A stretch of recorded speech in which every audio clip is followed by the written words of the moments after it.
Spiderweb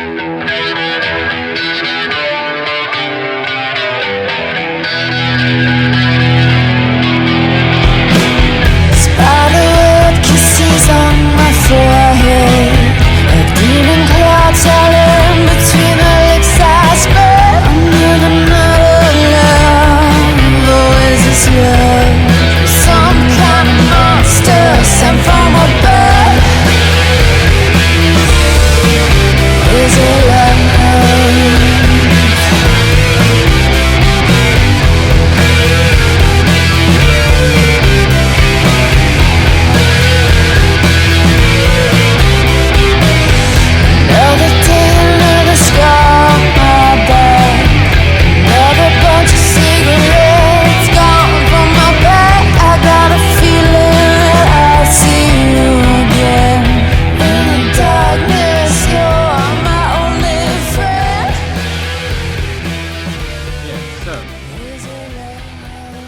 When I got back from the trip with Gina to Hayden Falls, my life returned back to normal. Obelisk. So I was back to my normal angry self. Just looking over the diary entries, I see well, the main interesting thing I saw when I looked at the diary entries of when I returned to Obelisk was that my interpretation of the dream was that it was a wake-up call to get going with my life.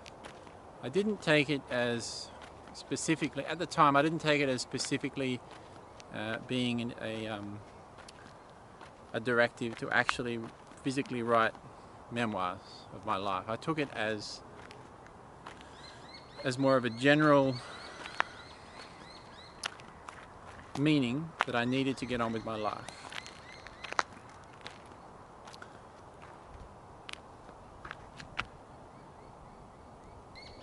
And I also, in my diary entry, the same diary entry, I started thinking about Gina and what the future of Gina and I actually was. Were we going to have any future?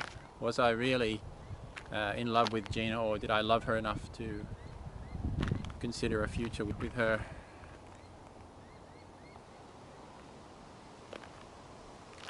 There were always a lot of problems with me and Gina.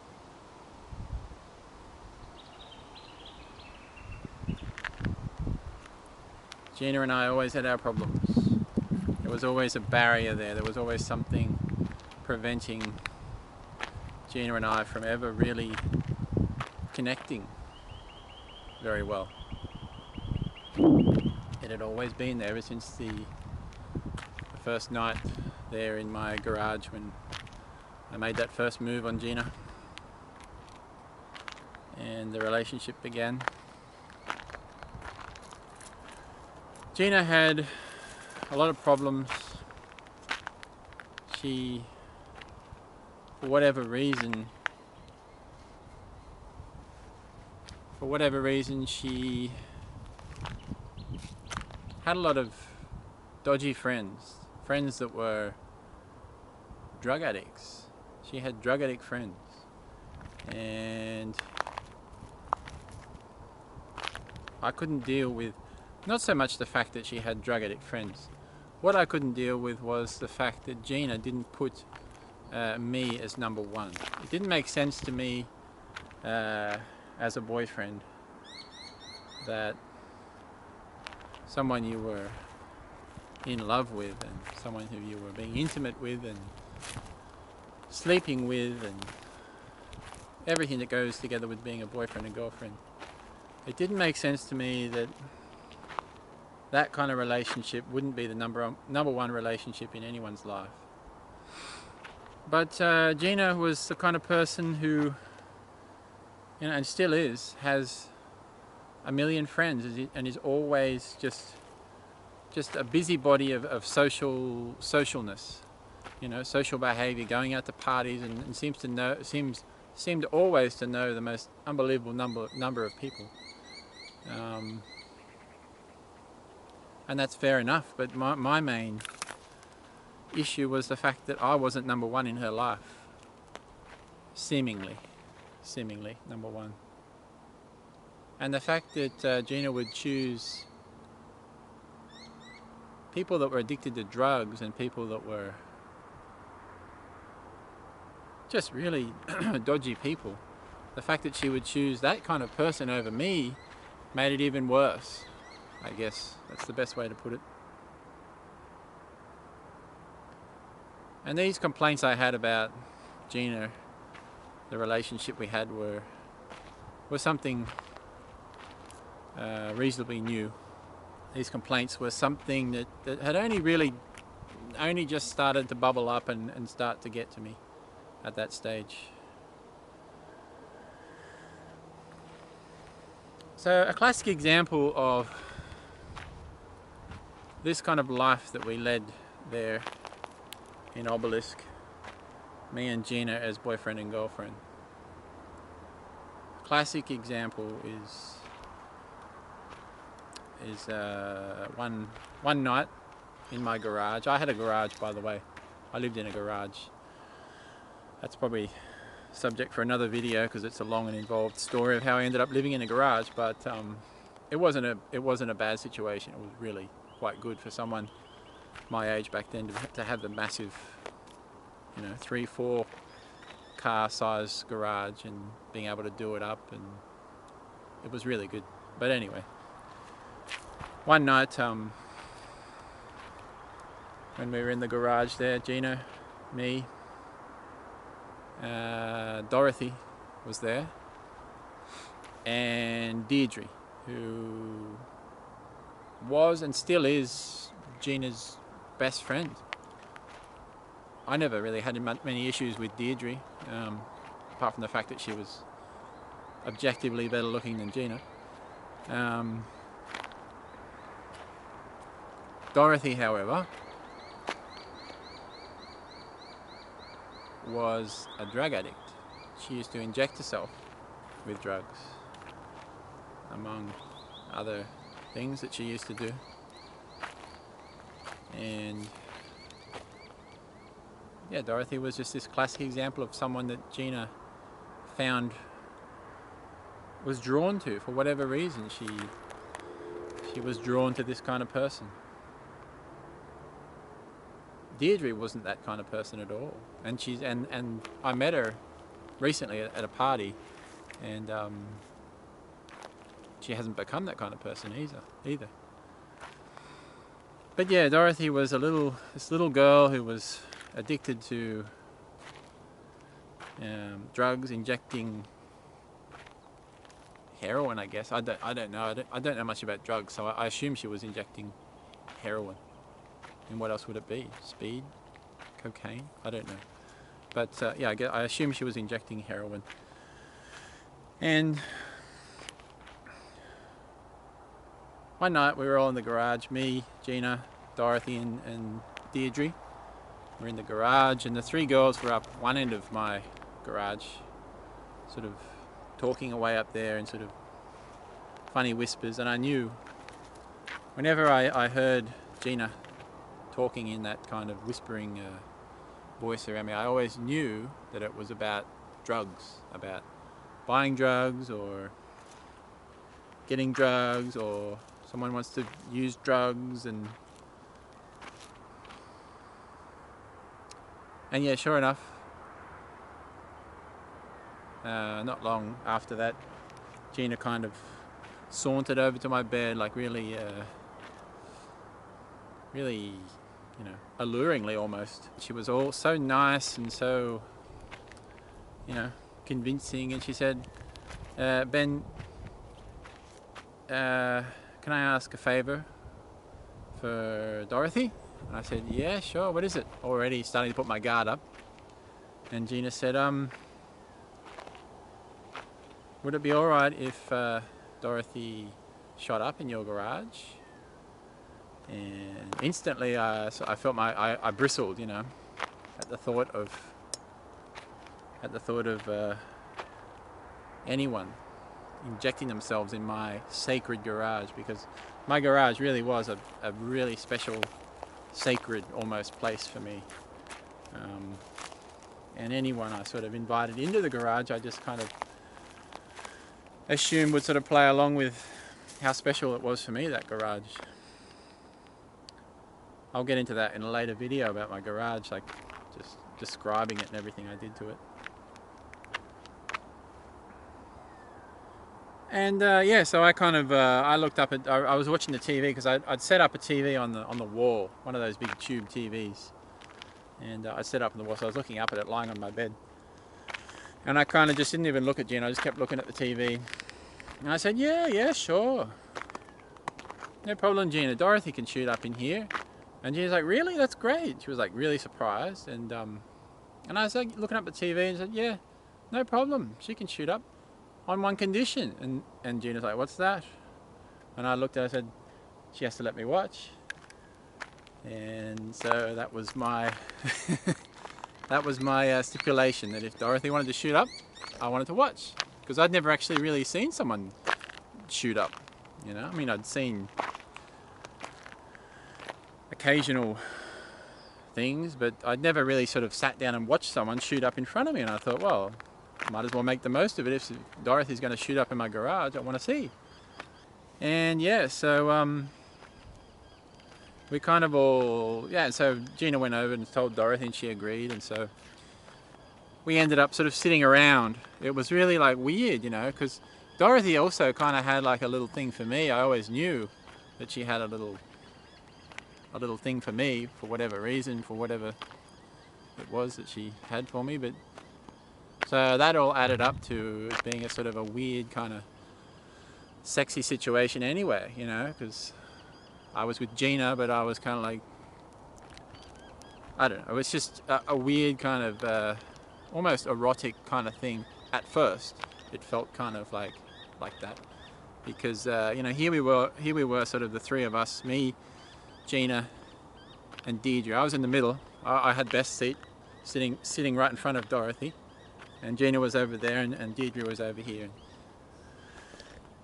And so Dorothy sort of sat cross-legged. We all sat on the floor, on the carpet that I'd put down on the garage, and Dorothy sat cross-legged, and yeah, and she pulled out all this paraphernalia that I didn't even know what it was. I've always been really naive when it comes to drugs. I don't even know what she was injecting. I assume it was heroin. But yeah, so she pulled out this paraphernalia, and I remember like plastic bags, and the needle came out, and I'm mixing it. She didn't, from memory, I don't think she heated anything up to dissolve anything, but she must have mixed it round or something. And yeah, and so she drew it up in this little skinny little needle that she'd probably gotten from some place. I don't know how drug addicts get their needles. Drew it up and then pulled back her sleeve, because she used to wear these like lacy sort of gothic clothes. She was a short girl with kind of like straggly hair. She had, like, wasn't short hair, but it was sort of straggly and not very well kept. But she was kind of like gothic, but she had like really fair skin, but freckles. And she was short. She was kind of like good looking, like sexy in a way, but yeah, the fact that she was like a drug addict and all that just was a complete would be a complete turn off for most people. And so she sat down there in front of us and pulled back her sleeve, this lacy sleeve, and revealed her track marks on her arm, which was like, I always knew that she had track marks, or I knew from Gina that she was embarrassed about her track marks, but I'd never seen them, and I'd never noticed. And all of a sudden I realized why Dorothy would wear these long lacy sleeves everywhere, because she was embarrassed about her track marks. Yeah, so she pulled back in her little arm to reveal this little this fragile little arm of hers. Almost, it reminded me of almost like a puppet's arm. You know those floppy little arms on Ernie or Bert that sort of flop around because they've got no... Reminded me of that for some reason. This little delicate little arm with these track marks, and here was Dorothy with this horrible big needle getting ready to inject herself into this arm, into her arm. Gina supposedly had a needle phobia. Yeah, like supposedly it was a really bad needle phobia. And so she kind of, you know, as expected, kind of fussed around over there, you know, wanting to look but not really wanting to look because she was so scared of seeing a needle go in and all this. But yeah, that's what Gina was doing over there. I don't remember what Dorothy was doing, but I was just sort of looking at this and just watching. And so she held the needle as if she was holding, you know, like a knife, like a tack style, like, you know, like you were going to stab someone in the shower type thing.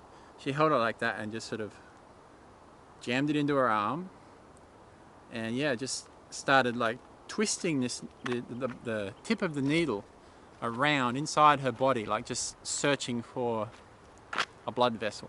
Because I don't know, maybe it wasn't working, or it was somehow like something went wrong, and something had to have gone wrong, because it couldn't have been like surely she didn't go through all that every single time that she wanted to inject herself, because it was really quite horrific watching her sort of probing around inside her arm for a blood vessel, and she'd sort of make like, you know, like she was gritting her teeth and sort of made noises the whole time she was doing this, just like probing in her arm with this needle. And yeah, and it was just so like it was as if time had slowed down, because like maybe the blood had like rushed out of my head because I was like feeling faint or something, just watching this just horrific thing of her probing around for the blood vessel.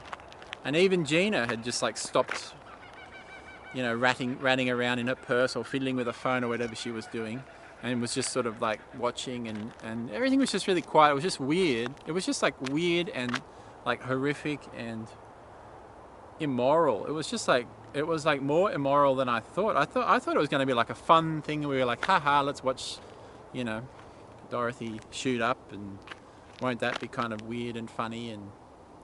But it was just immoral. It was like really horrific and immoral to see this little girl inject herself with these drugs.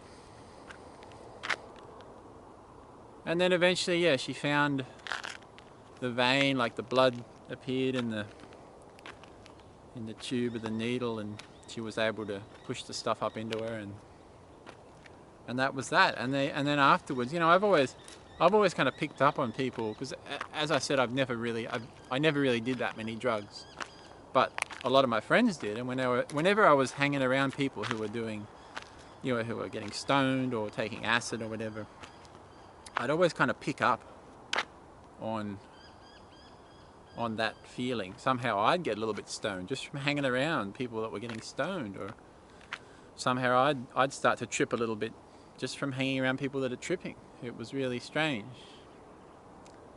So yeah, I picked up on that a little bit as well, I think, from whatever she was injecting herself with. I was feeling a bit kind of weird and lightheaded.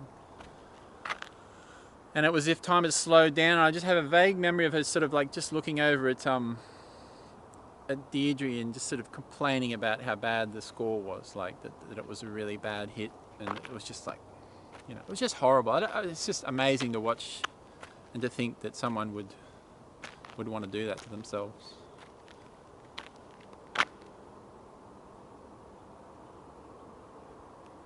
But yeah, that was Dorothy shooting up in my garage.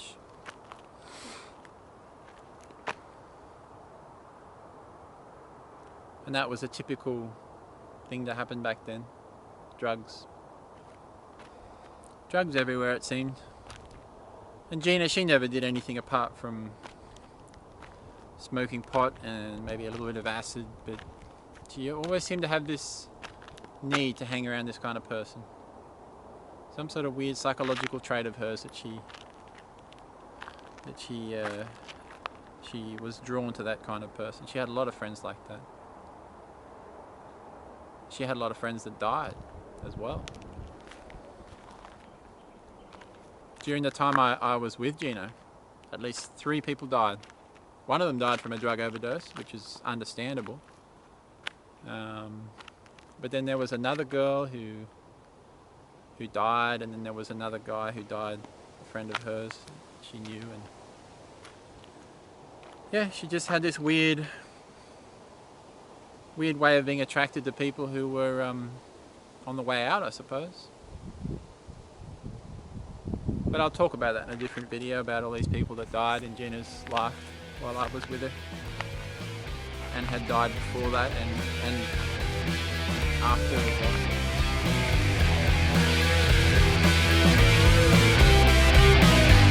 And I feel you running around inside, and I feel you naked, I can't hide.